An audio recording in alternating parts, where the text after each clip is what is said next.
Our good evening, everyone. Today is Monday, August 14th, 2023. I've got 7 o'clock, so I'd like to go ahead and call the Committee of the Whole to order. We will get started with items from the Department of Engineering. Director, good evening.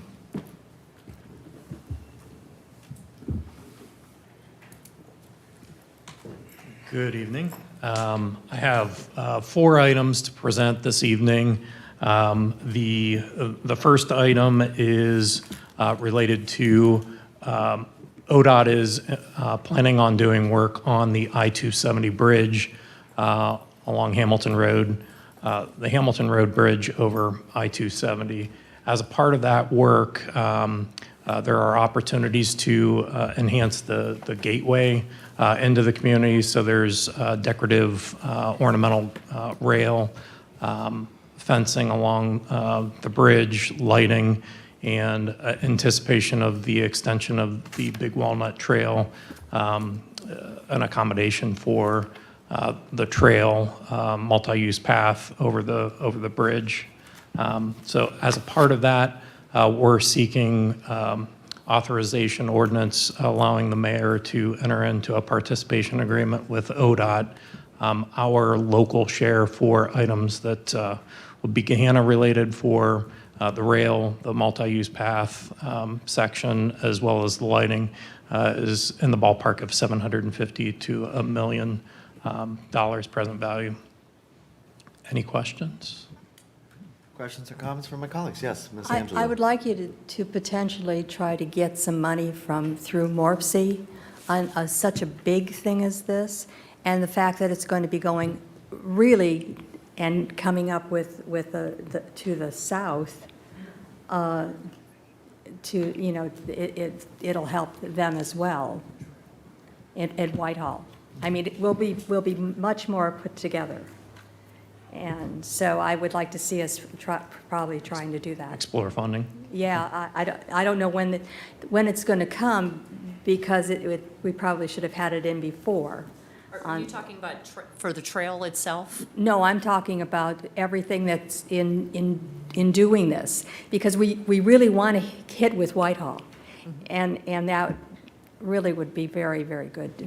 You know, people can then take their bikes or whatever and to do it, and that's the reason that we haven't been able to do all those things, so. No, I know we had applied, I believe, for attributable funds last year and were denied for that. Our application was not approved for that, but we'll continue to try. Yeah, you might want to get to money. Yeah, we Monday. thought it had a good shot, given that it is a regional project, which Yeah. is what MORPC tends to like to prioritize, but. Which this is kind of works that same way, because they're going to connect at some point. Just my thoughts. Staff will continue to explore opportunities leading up to the letting of the project. Any other questions, comments from colleagues? Director, assuming that the cost sharing is in line with previous projections on this? Yes, it is. Okay. Are folks okay with first and then consent on this one? It's fine by me. All right, thank you, Jeremy. Director, next item, please. Next item is acceptance of public infrastructure, an extension of Tech Center Drive along private development, ADB, Safegate. There was an extension of Tech Center Drive just east of Science Boulevard. Project is substantially complete and passed all engineering inspections, and we're requesting acceptance. Colleagues? Yes, Ms. Bowers. Director, why not wait until the punch list is cleared before accepting this? Getting grass to grow, and that's basically what we're down to, is that final restoration and getting that ground cover to occur. Okay, so when you say yeah, punch so list, it's not any kind of ongoing work that we'd be expecting from the contractor? No. Okay. Not with regard, these are acceptance of the infrastructure improvements, so anything that's still left to be addressed is very minor, not related to the actual infrastructure. Correct. Okay, that was my question from the report. Thank you, Yep. Director. Anything else? All right, first and then consent agenda for this one? Yes.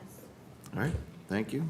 Next items, Director? Okay. The next two items are interrelated. They're related to the 2024 sidewalk program that will occur in 2024. So I think we're a step ahead compared to previous programs. Staff has identified the streets listed, Beaverbrook, Chalice Springs, Cherrystone Drive North and South, Lang Drive, Mistletoe, Sandburr, and we would like to add Spirea to the list as well.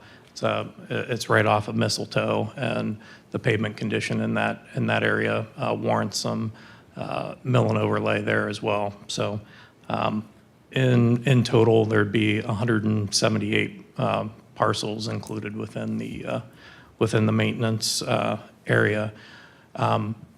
We'll let council know that we will be bringing forward the 2024 street program that will include street rebuilds as well as crack seal, slurry seal, traditional pavement maintenance activities. We'll be bringing that forward later this year. And that will include some additional sidewalk work with those rebuilds. I believe there was a question raised in regards to Rocky Fork Drive North, Laura and Heil. Those streets are still in design. We anticipate bringing those forward as a part of the 2025 reconstruction activity. Likely we'll have included in the scope of that work some water line work and have that prepared and brought forward to City Council in the fourth quarter of 2024 for bidding that work, allowing the water line work to commence, and then those roadways to be rebuilt in 2025. Okay. Questions, comments from colleagues? Yes, Ms. Bowers. Did I understand correctly, will the sidewalk program areas also coincide with the street program? That is correct. Okay, all right, thank you. So the body of work illustrated here are anticipated mill and overlay streets for 2024. And I know Councilmember Schnetzer has brought up some of the ADA compliance, and if I'm understanding some of those prior conversations correctly, the sidewalk work and the street work and the ADA compliance, that's all going to be in tandem with this proposal? Correct. However, I believe, and I do not want to put words into Mr. Schnetzer's mouth, but I believe the request was related to previous programs, 2020, 21, 22, and 23. We're going to compile that, the scope and breadth of that, and bring that forward as potentially structured in 2025, 26 to account for that work. I believe we estimated that to be about $2.6 million worth of effort to retroactively go back to do maintenance on those given streets within those given years. So we'll have to structure that in a way that we can accommodate that over a couple of years within our CIP. Okay, perfect, thank you.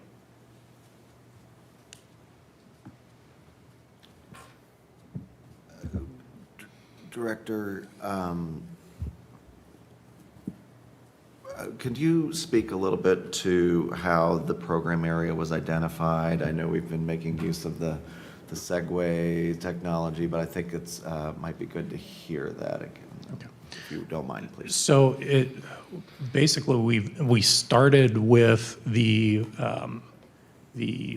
pavement rating. So the pavement rating is informing the sidewalk activity that would occur adjacent to those streets that are to receive either a mill and overlay or street reconstruction. So it's basically by virtue of those streets that are in need of mill and overlay maintenance activity or reconstruction. So We did have the Cole ULIP data.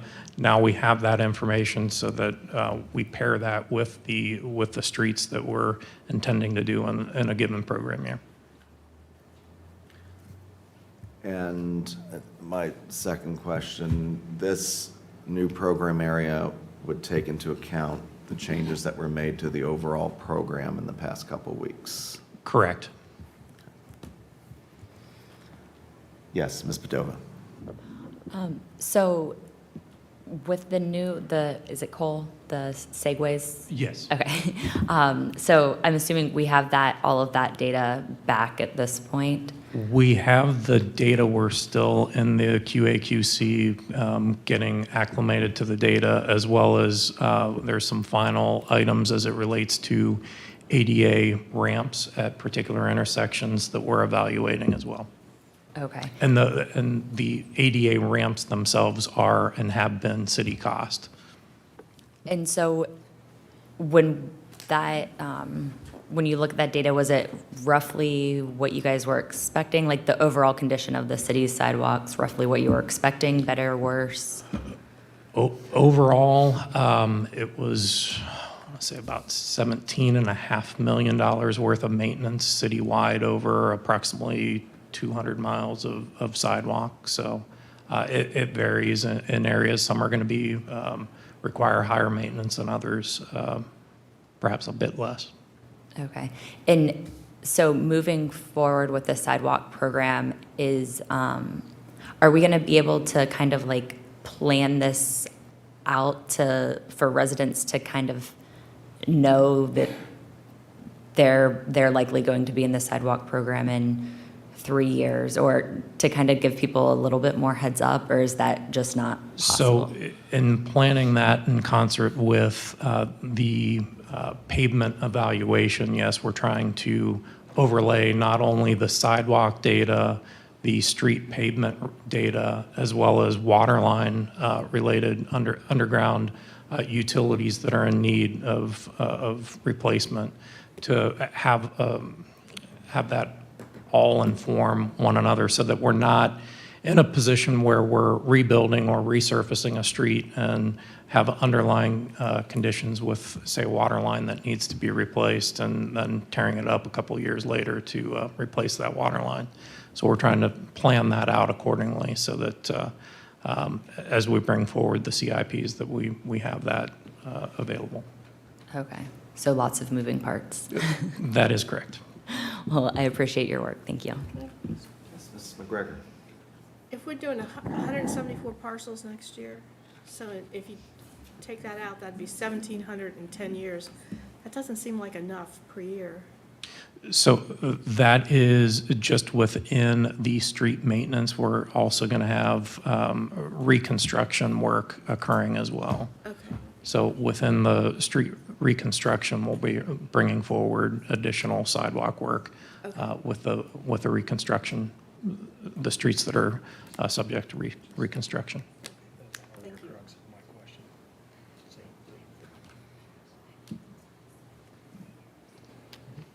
Can you say that again? I'm sorry. So there will be, as we do the street programs, there will be additional work completed on sidewalks for those in addition to the sidewalk. I just want. Okay. So within the street program, there are street reconstructions. There are streets that will be slated for street reconstruction. There will be a certain segment of the roadways that will receive crack seal, slurry seal, and then a body of work that will be mill and overlay. And what is presented here is related to the mill and overlay streets that will receive sidewalk maintenance. So that'll be a panel here or a panel there based off of the cold data. The street reconstruction pursuant to the provisions brought forward within code here recently and subject to going into effect on August 23rd for roadways, residential roadways that are being reconstructed, the city will bear the cost of replacement of those sidewalks to a ProWAG standard, and at the conclusion of the project be turned over to the residents for their ongoing maintenance of the sidewalk thereafter. Got it. Thank you. I appreciate that. Yes, Ms. Bowers. Yeah, sorry, one follow-up question, Director. So I think if I understand correctly, that the retroactivity that you mentioned, the 2020, 21, 22 program areas, that relates to the sidewalk program areas, Sidewalk maintenance. sidewalk maintenance program. Since it sounds like we're moving forward with identifying sidewalk program areas based on street maintenance program area. So I guess my question is what about the streets that have, we've had largest year-over-year street maintenance programs? And so now we have, what do we do with those streets where there's been no sidewalk maintenance, but the PCR rating is going to be fantastic? So, How do we come back to those? So with that, for 2020, 2021, 22, 23, there's about $2.6 million worth of work. And we're projecting within the 2025 and 2026 CIP budget rounds that we would otherwise account for covering some of that work in that given year. So for instance, 2020 and 2021, the work that was performed in those calendar years could occur in 2025. And for 2022 and 2023, they could occur in 2026. We're going to look to package that up. Okay, thank you, Director.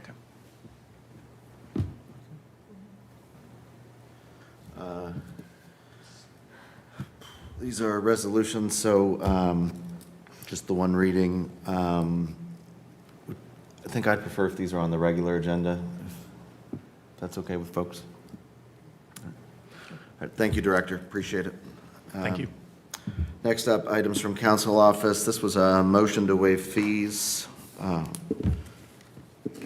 think there was a request for this to come back.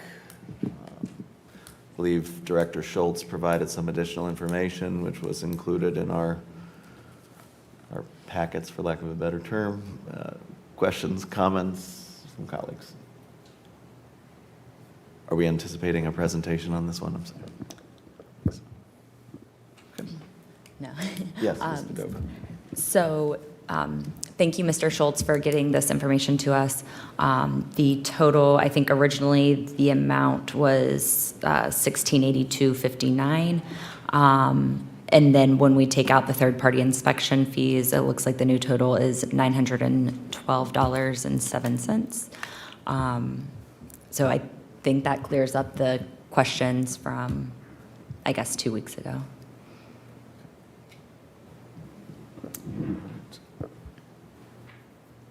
And I believe, Mr. Clerk, this hadn't been assigned to an area of the agenda yet, regular versus consent? Correct. Okay. Are folks okay with consent, or we want it on regular? Consent's fine with me. Okay, consent please on that. All right, next up, items from the Department of Parks and Recreation. Good evening, Director. Good evening, Mr. Younger.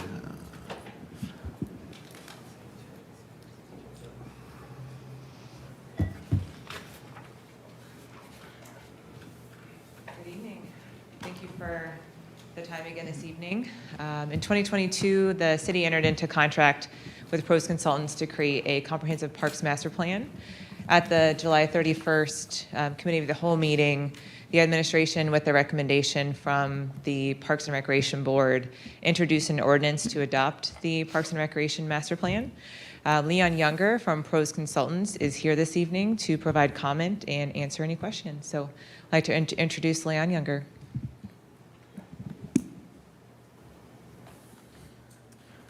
Good evening, Council. Good evening. Thanks for the opportunity to share any questions or thoughts you had about the master plan for the Parks and Recreation Department. As you kind of know, I know in the previous meetings 3 or 4 months ago, We kind of highlighted the key purpose of the plan was to get public input through an engagement process of stakeholder interviews, focus group meetings, as well as a community-wide survey that gave us input about where the public felt the needs of the Parks and Recreation Department were.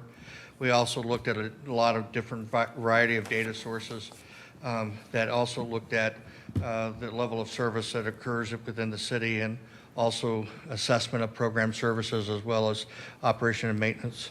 Part of our work also was to look at the capital improvement needs of the department as applied to the various parks, whether it's neighborhood parks or community parks or trails or any of the sports fields or aquatic facilities, as well as create a dynamic action plan for the future for the park system in terms of priorities that the public desires, and really how to kind of manage the system forward.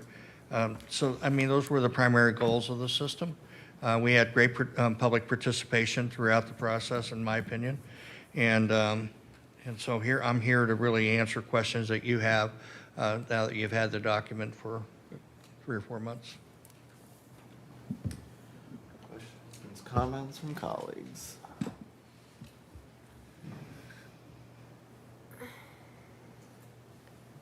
Ms. Bauer? I'm happy to start. Thank you, Mr. Younger. Thank you, Director. First, just let me say thank you for all the work that's gone into putting this together. I do appreciate it. And thank you for coming back and your willingness to answer questions.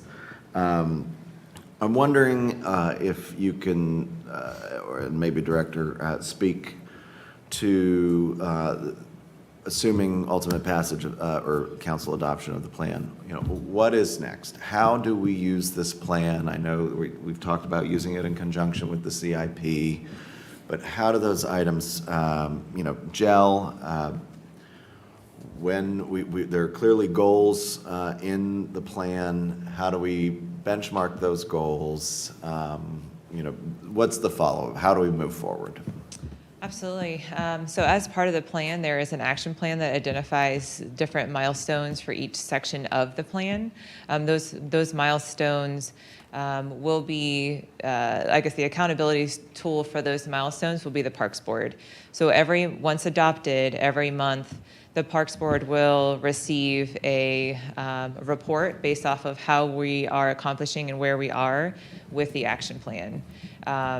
So that, along with an annual report back to council from those Parks Board reports, will keep us in line and on a progressive standpoint.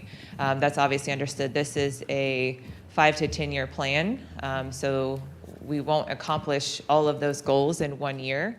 It will take time, but if we have those milestones set and we do have that ability to make those progressive benchmarks, then that'll help us along the way.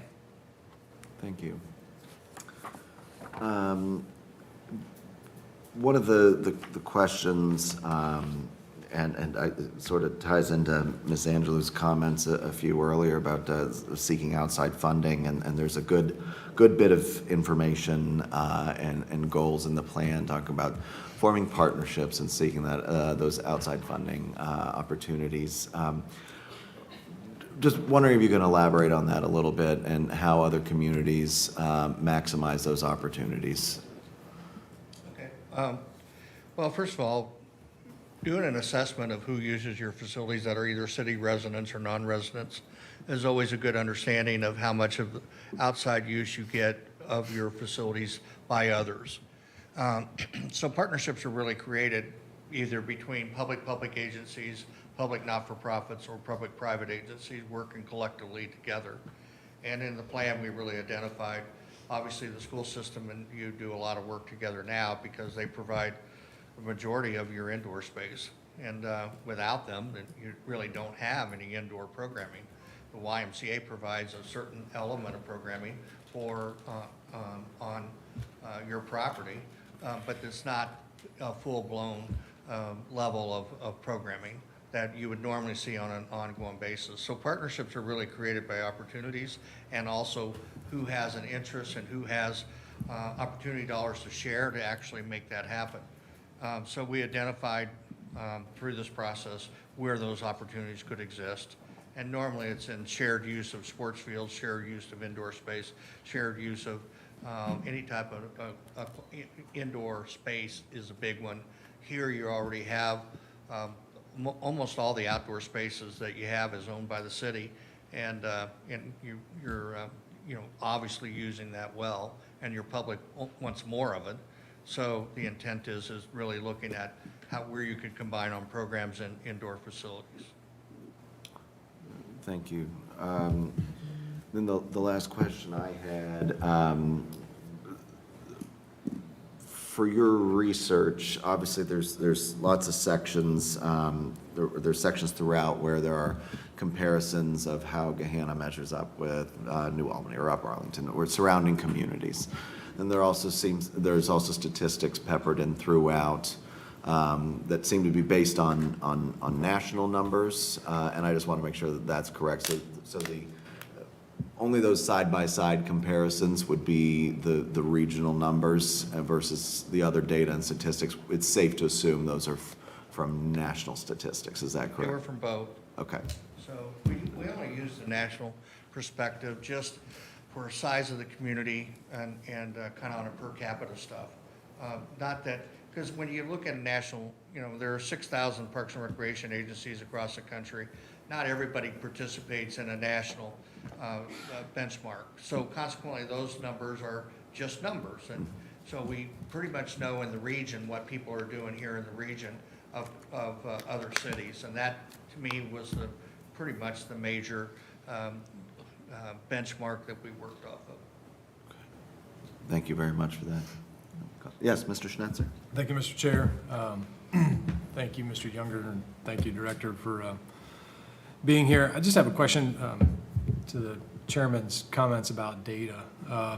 There's a needs assessment, a series of responses or polls, if you will, or surveys from residents, and I would, based on a cursory overview of the various questions, it would seem that maybe a second most popular response only to increased trails connectivity is a bit of a catch-all that's just defined as maintenance of facilities. It seems like a kind of a broad category, and I was just curious if any context was provided to respondents as far as specific items, or if they gave you any feedback as far as what that maintenance means. I know practically everyone in this room knows that maintenance could be anything from, something very, very glamorous to something very, very basic like the carpet in this room. So I'm just curious if you guys have any additional context on if there were particulars as it relates to this Well, we worked broad with the bucket of staff. maintenance. Basically, the staff already has a capital improvement plan that was well-defined, and so we just added to it. And within that process, we looked at life cycle maintenance as a major element. So playgrounds typically are on a 15-year, 18-year life cycle replacement. Trails are on a level of replacement. Pools, all the things that basically what you own. And in the process of doing it, not only we looked at it for life cycle replacement, we also what needs repair and needs updated, because those things impact the experience in the park. And so it was a combination of both of those when it came down. And really, Alan and his team, they've got a great handle on what their needs are in the plan. It's just really trying to match up with the public's expectations. And once you get behind, it's hard to catch up, because if you can have a certain amount of dollars every year is dedicated to life cycle maintenance, then you can kind of stay up with it. And the last time we did this plan for you, I was really pleasantly pleased to see how much improvements had been made from the previous plan that actually were new improvements that the community was asking for that actually were made. And so when we're talking about maintenance, we're talking about life cycle management, repair what you already own that needs updated because the public's experience, they feel like it's not where they want it.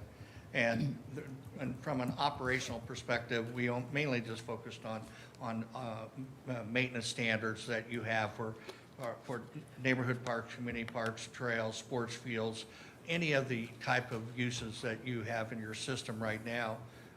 We focused on that, but the big thing was on the capital side, because that really is what people see and how comfortable they are in the parks. Okay. Thank you.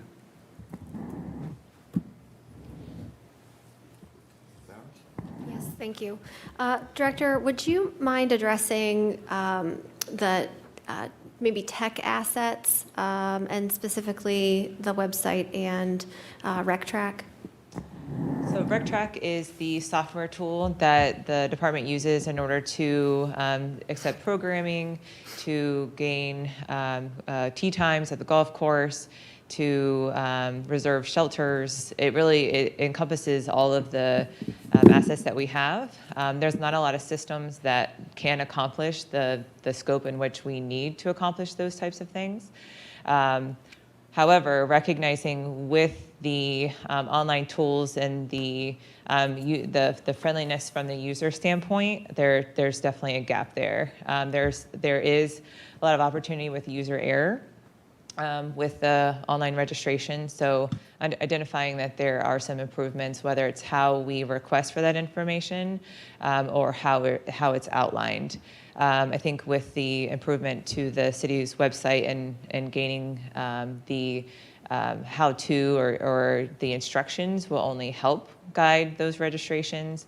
Understanding that with any type of tool, any type of software, user error is definitely a challenge. So we do have a tool that can be improved, but it does accomplish the task that we need them to accomplish.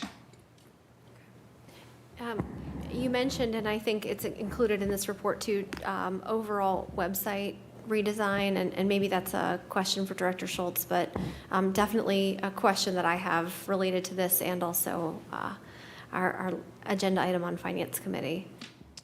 Do you want to talk about CIP?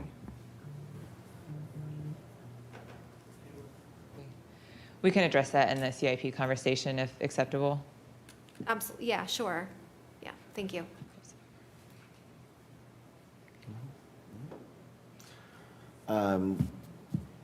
I think I'd be remiss if I didn't recognize that we have several representatives from the Parks and Rec Foundation, Parks and Rec Board, as well as from our Parks and Rec staff.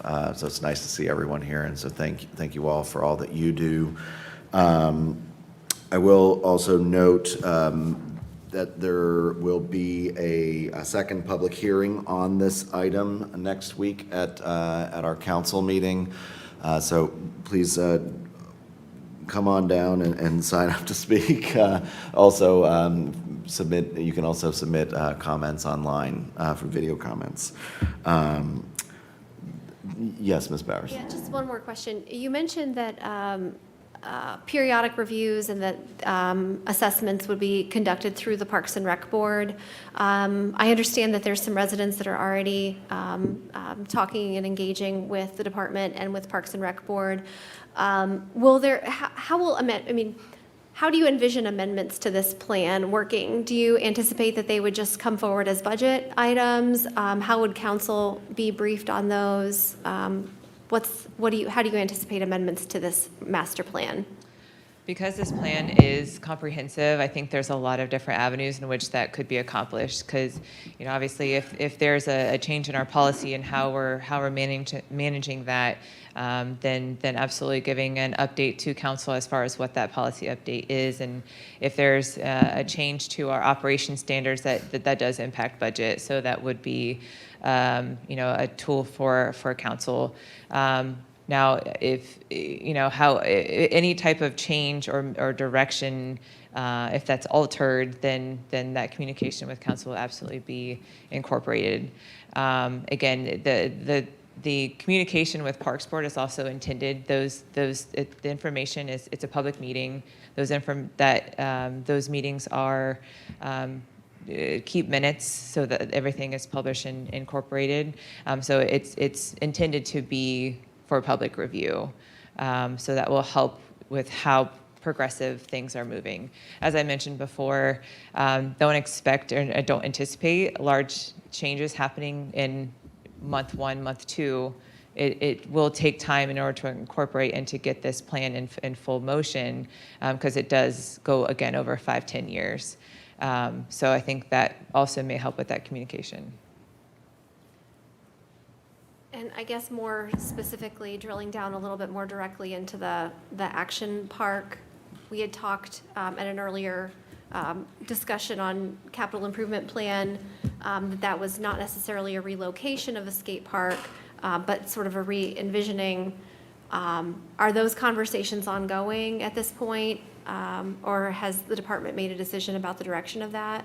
So at the CIP conversation, the question was with the skate park, and it was never intended to be redesigned in its current location. Right. The current location does not, is not the ideal location in order to continue to place funds in.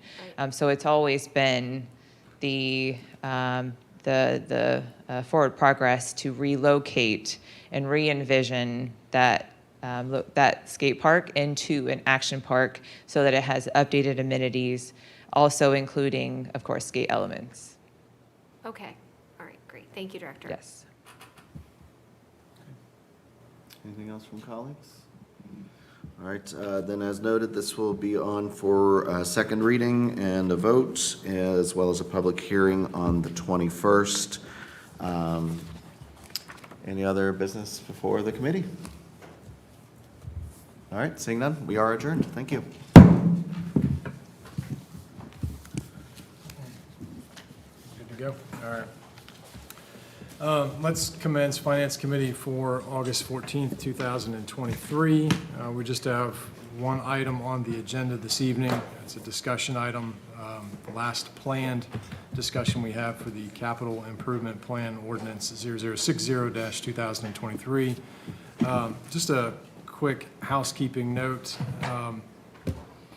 The last 2 or 3 Finance Committee meetings where we discussed this particular item, the CIP, there was also some discussion about specific projects that council had received feedback from residents or concerns through the years, and in an effort to memorialize or capture some of those, an Excel spreadsheet was attached to this evening's agenda.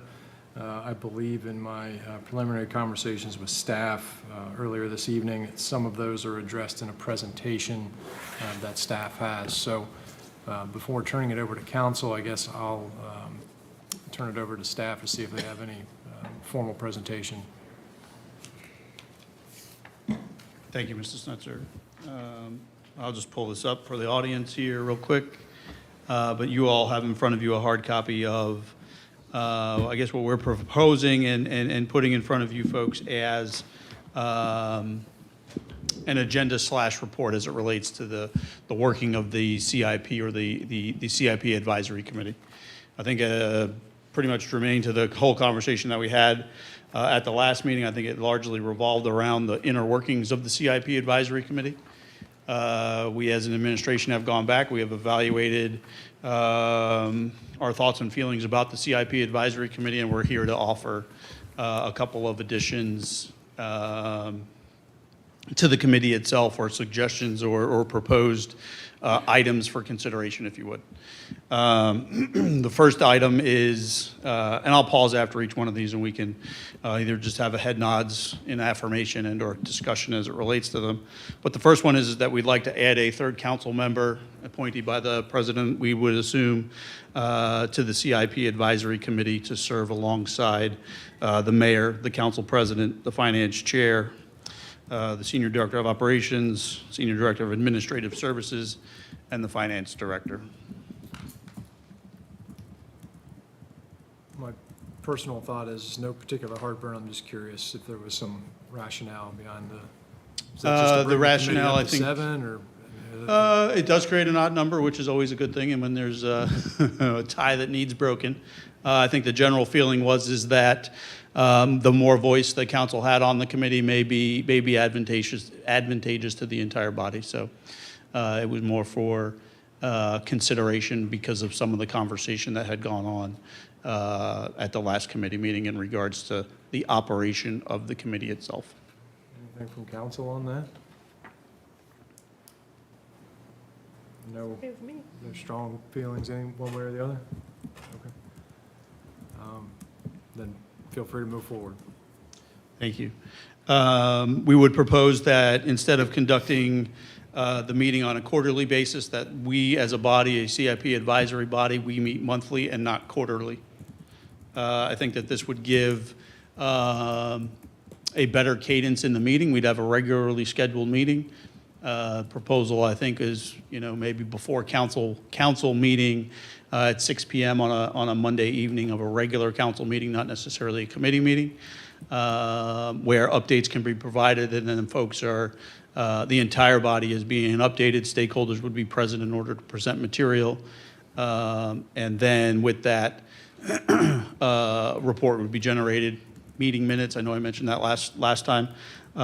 Meeting minutes would be generated and then attached to probably the subsequent council meeting agenda for either review and/or comment if needed. Anything from council on that item? Question I have, Mr. Schultz, is, I know it's early, right? We haven't necessarily gone through this process before. Is the view of the administration that there is that volume of work that would need to be visited monthly? Again, it was largely to make sure that we were having a continuous conversation and making sure that this body was getting updated the way in which it was conveyed a couple of weeks ago.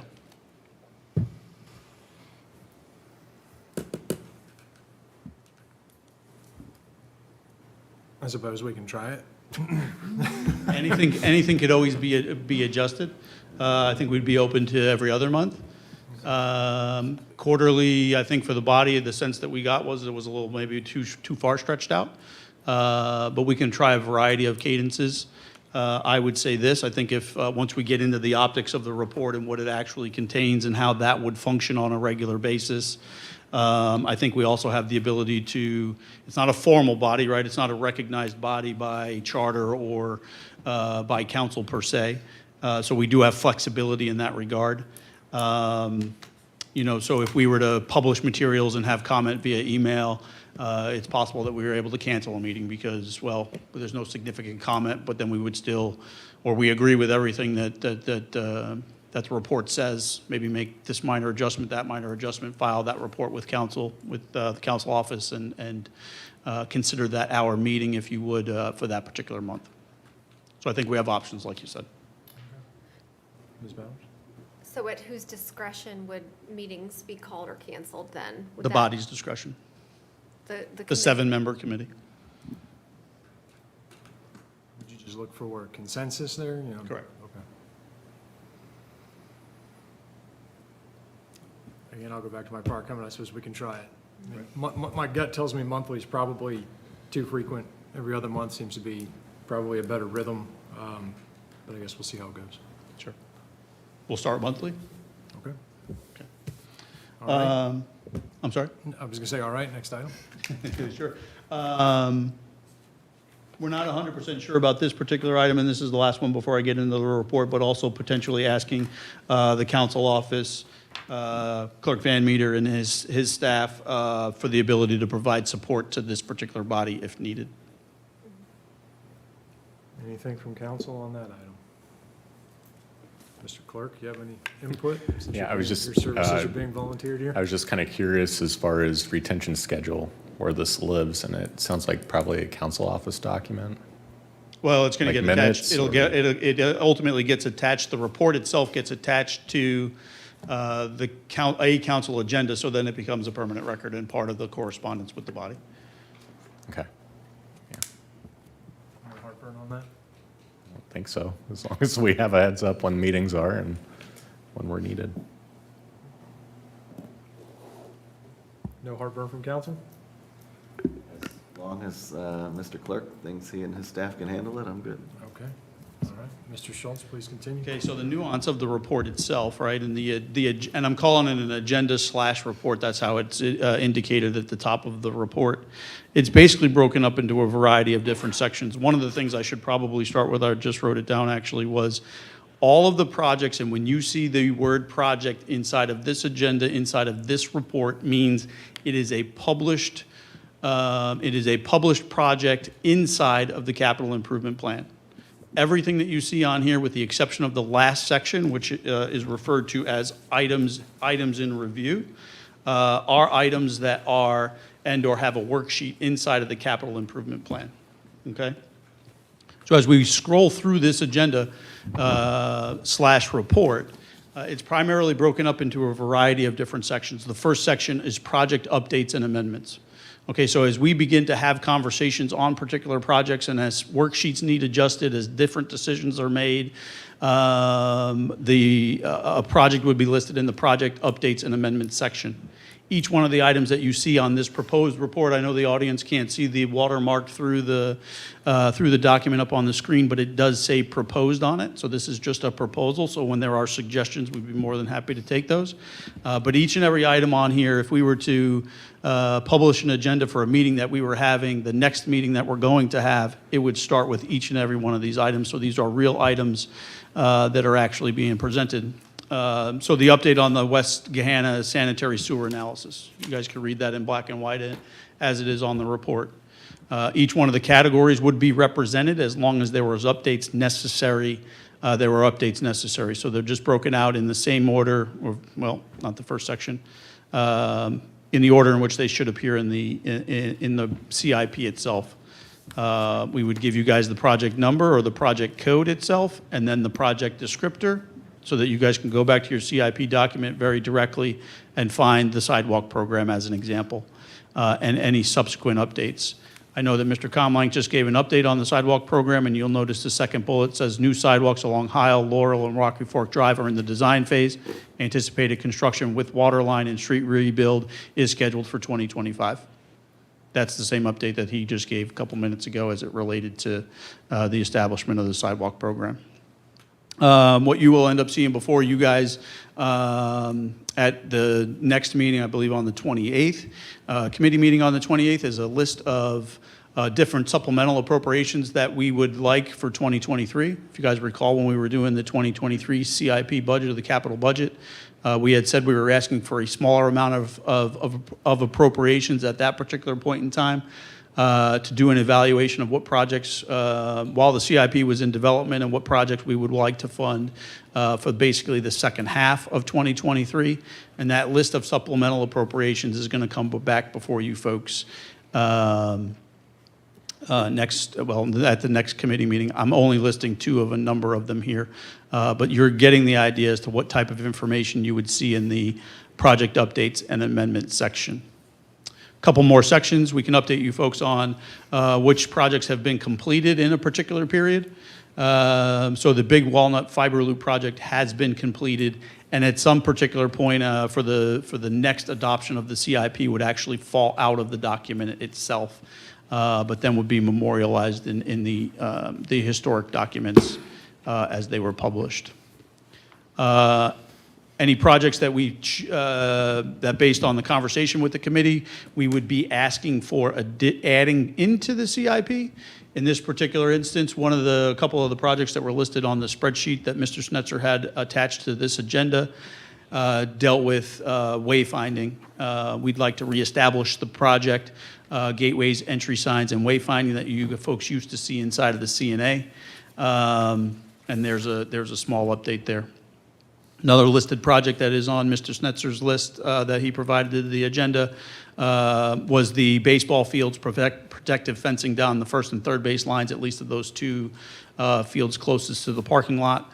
Obviously, we're not 100% sure of what that project would cost, therefore it's just listed with some X's and some yellow there. If there are any projects expired and or removed from the plan, you know that provision is inside of the plan. There are none at this particular time that we would propose come out of the plan. The bulk of what Mr. Schnetzer had attached in that Excel file is in the last section of the document, and those are items under review.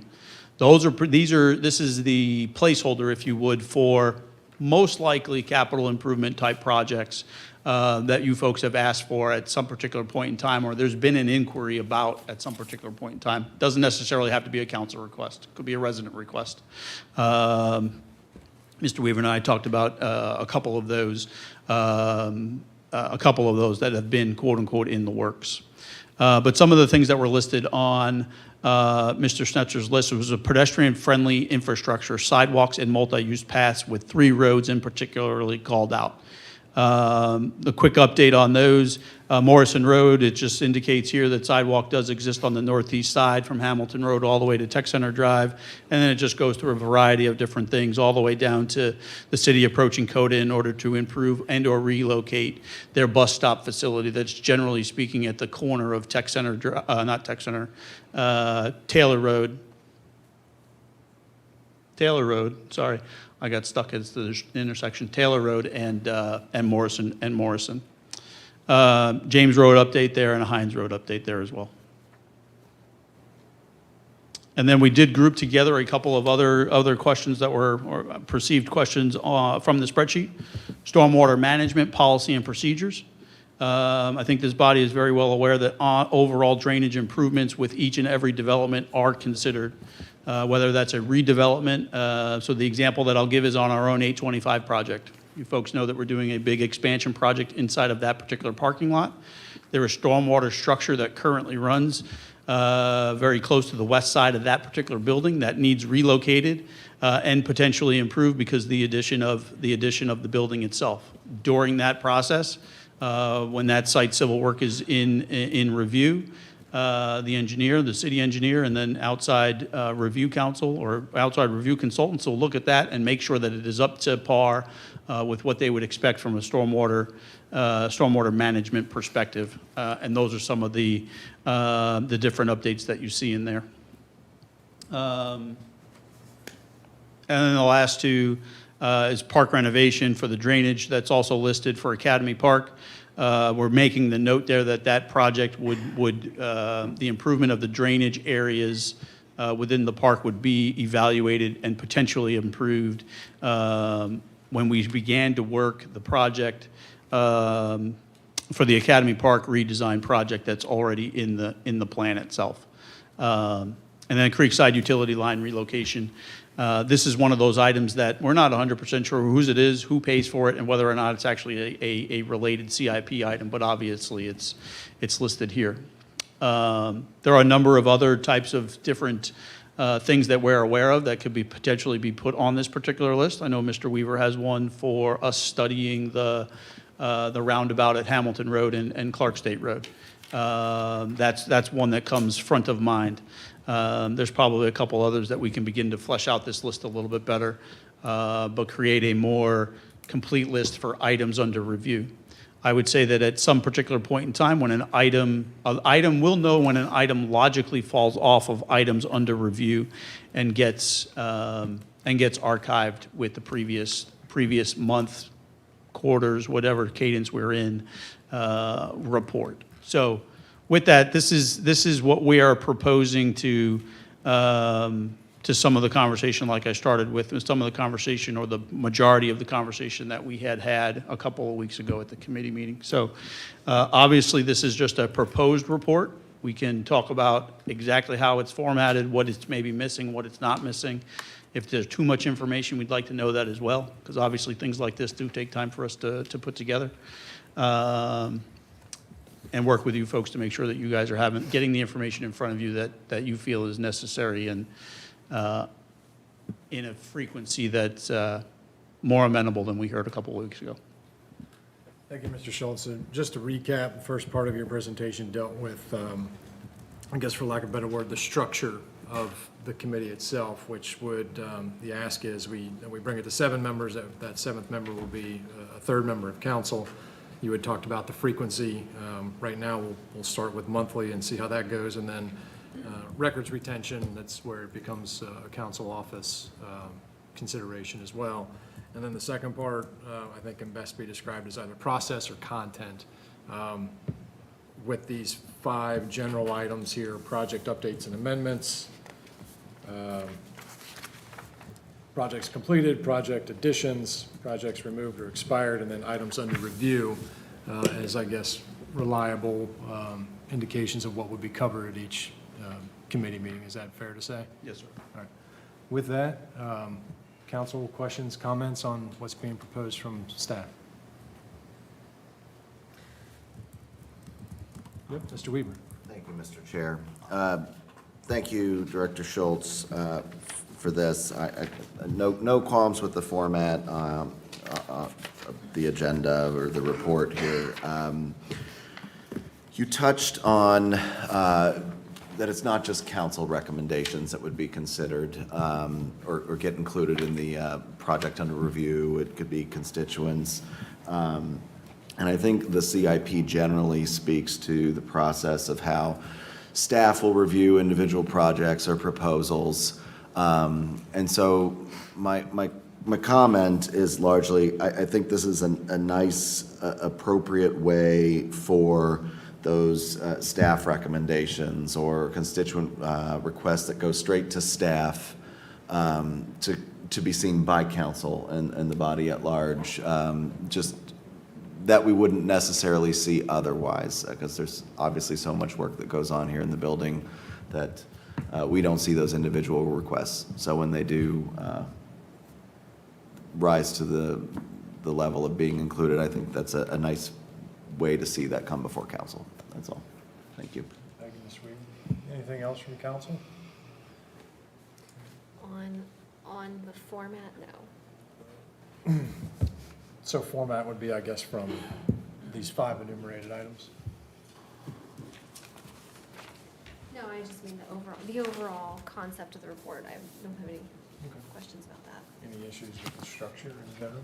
7 members, frequency of meeting, those types of things? I guess with the big caveat that it can be changed as needed.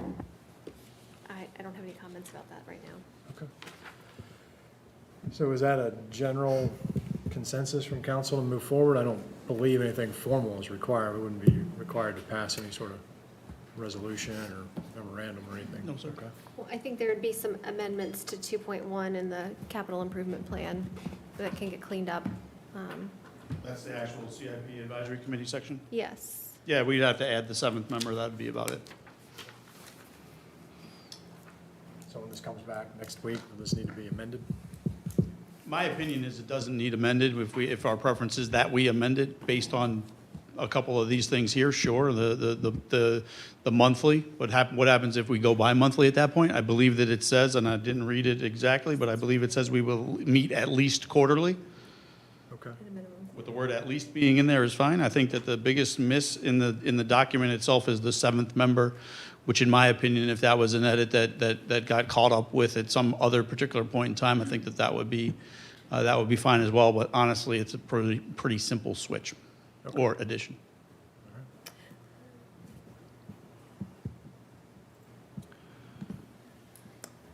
Well, if there is nothing further with regard to the CIP, this will go on for regular agenda next week. Just a question as to, so we were all handed, and I don't think this was included in the, No, ma'am. It was not. okay. So we were handed this report that was kind of a, sort of a mock-up, but actually addressed some actual substance from the document as well. I'm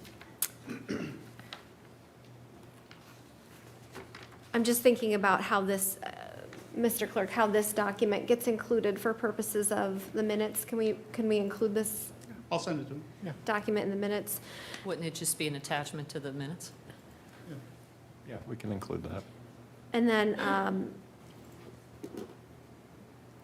as far as just kind of weighing in on the items, the specific items that were discussed here in this document, and then generally I brought up the website. Can we still have that conversation? I won't belabor anything, Yeah, but the floor is before we yours. move forward. All right. Mr. Schultz, could you just bring us up to date a little bit on where we are with website redevelopment? That was mentioned in the Parks Master Plan, and I think if you could address that, please. The website redevelopment is not a capital item. It's in our operating budget, and it is currently underway. Okay. All right. And then, as far as what's contained in here, I just wanted to note, for Morrison Road, I do appreciate that there was the sidewalks existing on the basically from Tech Center Drive northward are referenced in here. And not to be too nitpicky, but since this is going to be discussed, I would imagine internally by staff, I think my larger concern was south of Tech Center, Central Park Apartments and other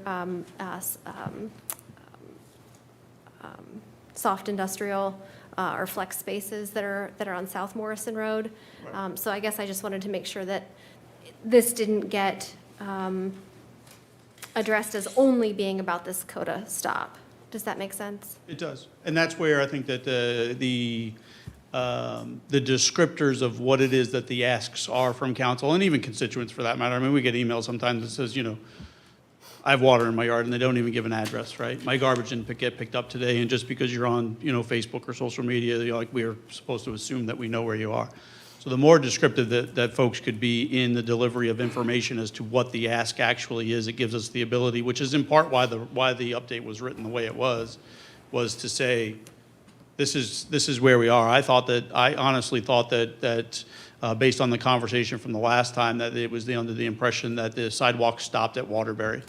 And that's why the update got written the way in which it did. No, yeah. Okay, well, I appreciate that. And I think that's part of the importance of the dialogue and what I'm really appreciative about this, the committee being able to have those conversations, because I think working together, we're going to be able to issue spot and problem solve even better. So I did just want to note that it's really to the south of Tech Center where there's an absence of sidewalks there. It's really exciting to see this update on James Road. I know that's been something that has been discussed by residents for years, and we'll look forward to the recommendation on Hines Road. There are some projects that were included on the council spreadsheet that did not make it into this report. And so, Just one. and which one was that? That was the one about the restrooms in the pocket parks. Yeah, that was what I identified too. Yeah. Is that something that, Again, it's just a proposed agenda, so it'll end up getting on the list. okay, all right. I just wanted, since it almost seemed like we used this meeting as the first advisory committee meeting, I just wanted to make sure I understood where our processes were with. This would not be the format of the CIP advisory committee. Understood, but Okay, since you did give us updates on actual projects, It's watermarked with the word proposed right on top of it. I So, see that, sir. yeah. Thank you. Yep. But so the restrooms and the frequently used pocket parks, that would also be maybe hypothetically included in the section items under review? Yes, ma'am. Okay, all right. We appreciate that. Thank you for your time. Mr. Weaver. Thank you, Mr. Chair. Very briefly, just, so the hard copies we were given of the plan are June 12th, 2023. The plan draft that is currently attached to the agenda, Mr. Clerk, when was that last updated, or have edits been made to the CIP document since it was handed to us on June 12th? I don't remember providing hard copies. I apologize if I did. But Mr. Clerk might have printed it out for us, I'm sorry. okay, got it. No, the final copy is attached to this particular agenda item right now. The difference that you'll note is that the new copy doesn't have the yellow watermark that says draft throughout it. So there's a new copy that is on the agenda that doesn't have a watermark that says draft. By and large, the narrative portion of the document has not changed, but maybe, you know, ifs and thens, very minor. And there were some minor changes made to these summary sheets in particular and to some of the worksheets themselves. Okay. So you would want to, content-wise, it's changed very little, but detail-wise, it's changed a bit. There was some Excel errors as an example, so some of the summations were incorrect. Sure. Some of the percentages were wrong, so the details, that's why I say the details. So that's why I'm asking Correct, and what I'm absolutely. driving at. So to ensure that some of the updates, because we've had this for a little while. Some of these projects have had updates. Sure. So that those are incorporated into this before we vote on it, as well as, there were some blank boxes for status of projects that were in progress and some proofreading issues, so I'm Correct. assuming. Okay. So again, I'll go back to my definition of the word project on this list, means it's in this document. If it's in the in review section of of this proposed agenda, it is not in this document yet. Understood. The thought there is that in the first meeting of the CIP Advisory Committee, that we would have discussions about adding a couple of projects, in particular the two that are listed on here. I don't know if there are any others at this particular moment that are prepared and ready to go for capital budget planning purposes for later in the year. I'd be more than happy to hand this copy to you too, but I'm sorry for the rest of the other 5 of you, I don't only have one. Okay. Thank you very much. Sure. Ms. Angela is Ms. Angela? I just want to make a few my comments of my thoughts here. Number one, I think it should meet monthly, because this is moving, it's a moving thing. And I do think that putting another council member on is fine, as long as all the other council members know about it. Because if we don't know anything about it, it sort of puts it in a very different type of thing that we would want. So I think the whole thing is really good, because you have things moving and really important items being done. So those are just my thoughts on this. I'm not going to be here for very much longer. I'd love to be the vacant person, but, it wouldn't make any difference, because I wouldn't be here then. Okay? So that's just my thought. I think the ideas that you have here are wonderful, and I think that our mayor is really wonderful for putting this all together with you, obviously. So, thank you. All right. Anything from council before we close out? All right, hearing none. So again, Mr. Grand Meter, this will be on regular agenda next week, 21st. If there's nothing further from or for finance, thus concludes the meeting. Thank you.